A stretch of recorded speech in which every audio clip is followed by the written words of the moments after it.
Shalom saudara terkasih, sangat berbahagia dapat berjumpa dan bersekutu dengan Anda para pendengar.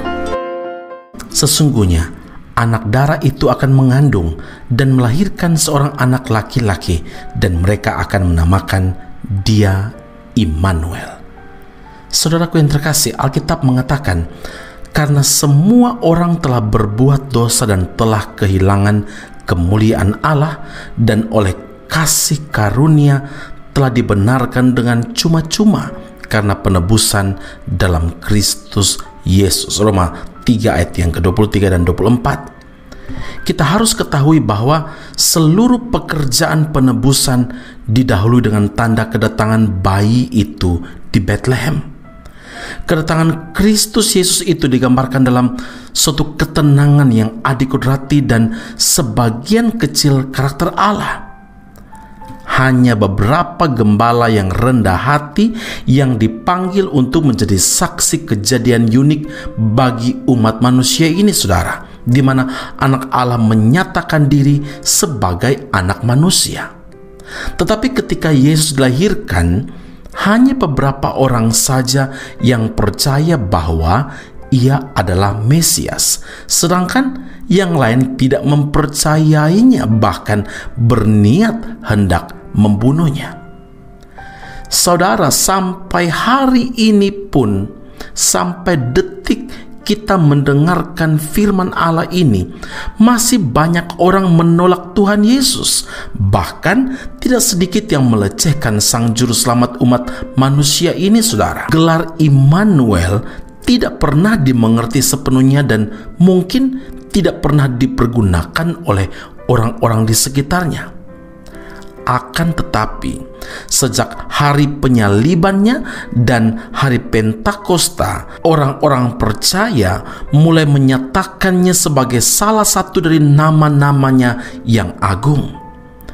Bahkan Yesus sendiri meneguhkannya ketika dia menguatkan para rasul yang dikasihinya dengan berkata, "Dan ketahuilah, Aku menyertai kamu senantiasa sampai kepada akhir zaman."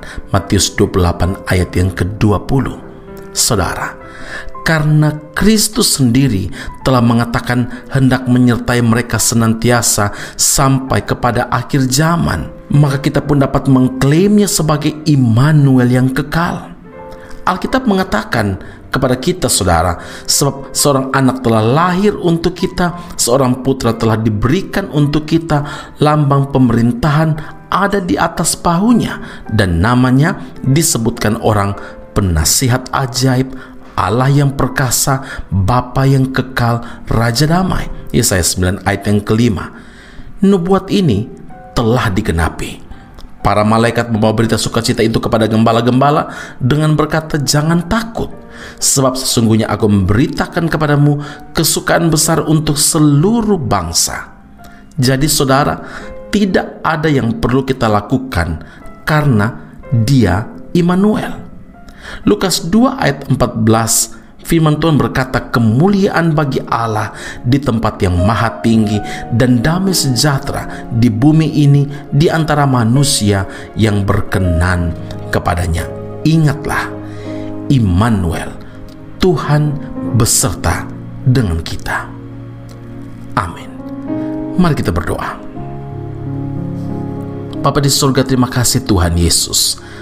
Kami berdoa dan berterima kasih karena dalam segala kondisi kami masih tetap disertai Tuhan. Dan kalau kami disertai Tuhan, maka penjagaan Tuhan, pembelaan Tuhan, penyertaan yang sempurna itu memberkati kehidupan kami dengan semua keperluan-keperluan kami. Engkau Allah yang maha mengetahuinya, Engkau Allah maha kuasa.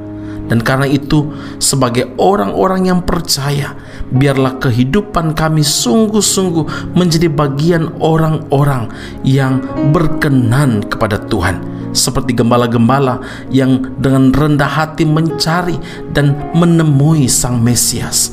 Biar hidup kami juga, hati kami ini penuh dengan kerinduan untuk bertemu dengan Kristus Tuhan kami, Allah kami yang hidup setiap hari, setiap saat, dalam segala sesuatu yang kami kerjakan. Kami tidak takut karena kami bersama dengan Tuhan. Tuhan di dalam kami di dalam Tuhan. Engkau Allah yang bersama dengan kami karena Engkau Allah Immanuel. Terima kasih Bapa di surga. Ampuni kami Tuhan, kalau kami terkadang merasa kami sendiri, kami berjalan menyusuri segala sesuatu yang Tuhan izinkan yang penuh dengan liku-liku dan pergumulan hidup. Tapi Engkau membuktikan bahwa Engkau Allah Tuhan yang menyertai murid-murid-Mu, adalah Tuhan yang sama yang menyertai kami saat ini. Terima kasih Bapa di surga, selama-lamanya Engkau Allah Tuhan kami yang selalu menyertai kami sampai akhir zaman. Terima kasih Allah yang hidup, terima kasih Tuhan Yesus, terima kasih Roh Allah yang kudus. Kami berdoa mengucap syukur, memuliakan Allah di tempat yang maha tinggi, damai sejahtera di bumi ini di antara manusia yang berkenan kepadamu. Dalam nama Tuhan Yesus Kristus kami berdoa dan mengucap syukur kepada Bapa di surga. Haleluya.